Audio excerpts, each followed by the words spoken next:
Believe half of what you see and none of what you hear. All right, shalom, shalom. This is the brother Abaya back here once again. Before I get started, like always, I want to give all praise and glory to Yahweh Bahashem, Yahweh Shai, Bahashem Rakah Dash. The bonus to my teachers, the elder apostles of Great Millstone. And shalom, peace and blessings goes out to the hopeful elect of the nation of Israel scattered throughout the four corners of the earth, sincerely waiting and enduring until the return of Yahweh Shai Hamashiach to deliver us out of this last captivity. Yeah, man, believe half of what you see and none of what you hear. Dealing with this situation with Kazakhstan, all right, the emergency that's been declared out there because of the upheaval of the people, um, basically trying to overthrow the government out there from what they say, mistreatment by the government. And from what I've read, they say the government has already resigned and so forth, and the people were mad over the increase food fuel prices. But look, it's the same place, same story. Look, man, across the whole world right now, you have protests that are rising up, and all it takes is for the CIA or any little finance group controlled by the Western side, right? When I say Western, I'm speaking about America, to quell it even more. I mean, not to quell it, but to ignite it even more. But I just wanted to make this to show you why this is important because Kazakhstan borders Russia. All right, so you got this whole thing with Russia and Ukraine, and Russia wanting to invade Ukraine as soon as possible. But now all of a sudden, at the southern border, all right, now they have all this chaos going on with the Kazakhstan government resigning. All right, now Russia and America was set to negotiate they're set to negotiate for January 10th, and talk about things. But this happens right before the negotiations. This upheaval, all right, this so-called overthrow of the government, right? So you ask yourself like, what's really going on?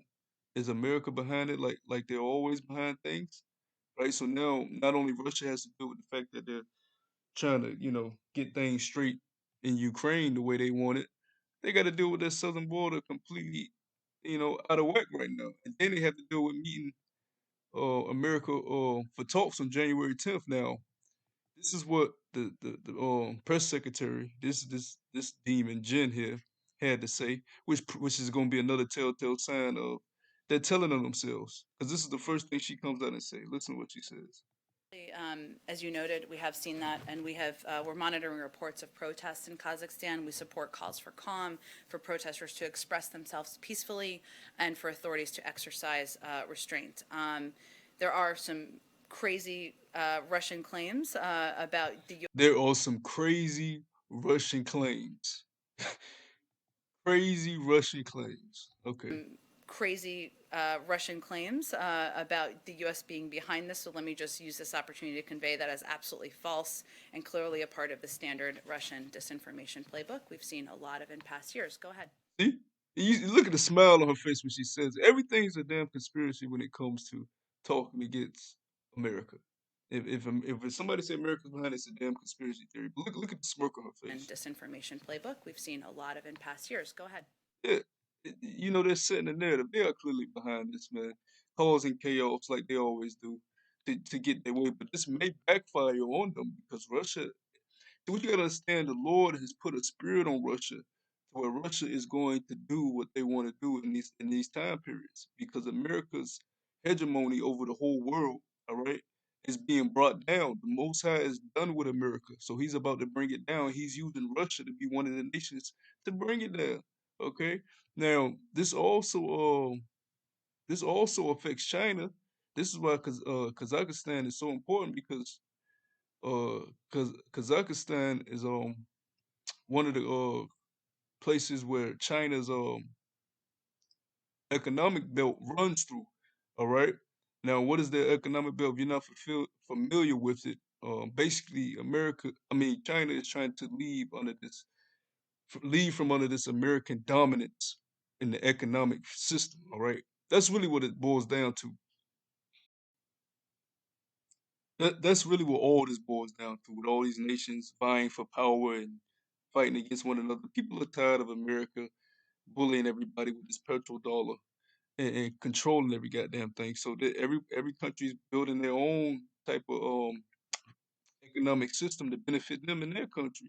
I mean, you can't be mad at them at that. You know, who wants to be enslaved by America their whole goddamn existence? But I'm gonna read little bit up on this because actually I didn't want to make this video too long because there's so much information to go into with all these things in play. But you know, that's why the title is "Believe half of what you see and none of what you hear, man." Because you know they'll just paint it on the news as, oh, they're overthrowing their government. This is way more to it than that. Okay, these guys are playing. They're in the midst of a chess match. All right, they're using pawns right now. Uh, it says China's massive Belt and Road Initiative. Right, China's colossal infrastructure investments may usher in a new era of trade and growth for economies in Asia and beyond.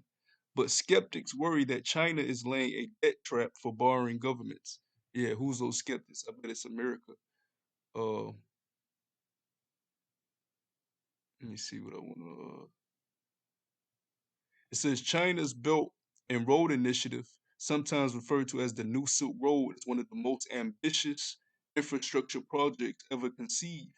Launched in 2013 by President Xi Jinping, the vast collection of development and investment initiatives would stretch from East Asia to Europe, significantly expanding China's economic and political influence. And America doesn't want that. And now you have China and Russia, you know, becoming basically pals with one another to come against the agenda of America. And look what's happened. You know, a country that involves both of them, you know, that affects both of them is now up in upheaval, right? Is in all chaos. The government has resigned. This is how you bring in the new year, man. The year of Yahweh Shah turning up. It says some analysts see the project as an unsettling extension of China's rising power. Yeah, they keep saying some analysts. We know the opposition what the opposition is. Y'all don't want China to rise. You don't want Russia to rise, right? And as the costs of many of the projects have skyrocketed, opposition has grown in some countries. Meanwhile, the United States shares the concern of some in Asia that the BRI could be a Trojan horse for China-led regional development and military expansion. Under President Donald J. Trump, Washington has raised alarm over Beijing's actions, but it has struggled to offer governments in the region a more appealing economic vision. So the countries that are siding with this road being built are like, okay, give us an alternative, a better alternative than this goddamn demonic ass petrodollar system, right? And they're not seeing a better alternative. I'm just read this first part here. It says, what was the original Silk Road? The original Silk Road arose during the western expansion of China's Han Dynasty, 206 BCE to 220 CE, which forged trade networks throughout what are today the Central Asian countries of Afghanistan, Kazakhstan, right? Kyrgyzstan, Tajikistan, Turkmenistan, and Uzbekistan, as well as modern day India and Pakistan to the south. Those routes extended more than 5,000 miles to Europe. And when you look at the map, I don't know if they have the map. Yeah. You look at the map of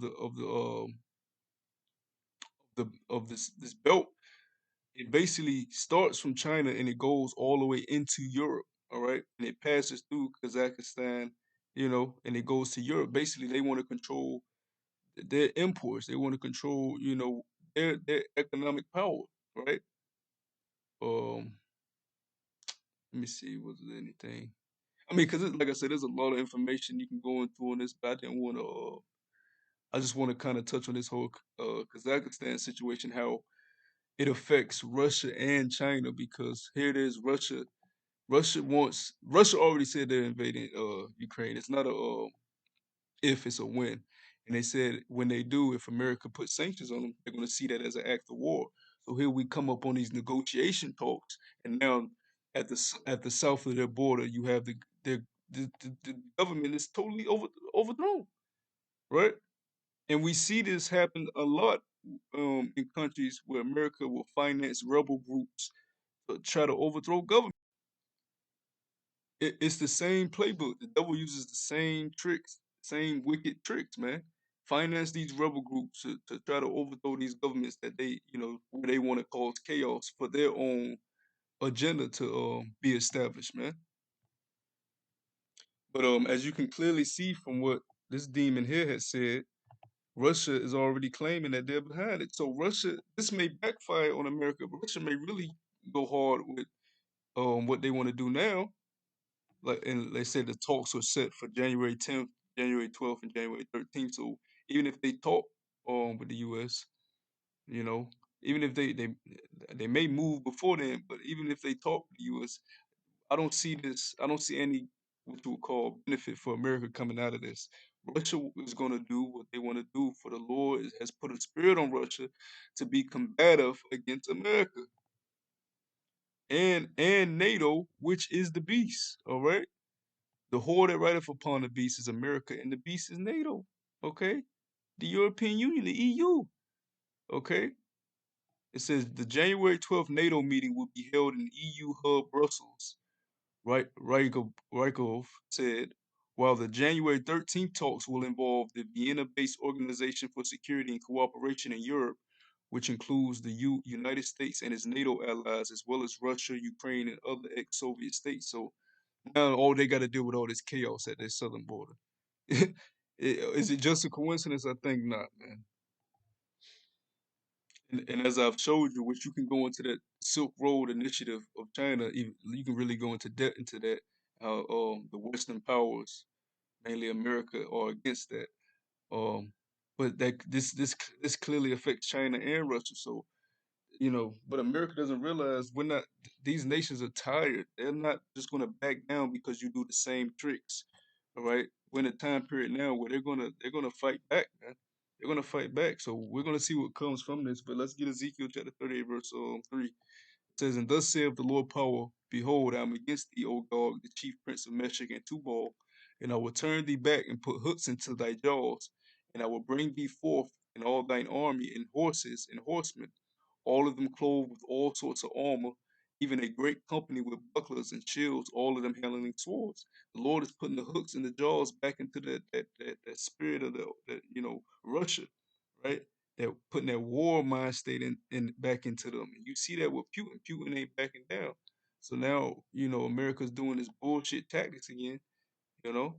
See how look you see how this area is just so you got this whole area in chaos right now. Russia's right there, China's right there, right? China runs its Silk Road all through there.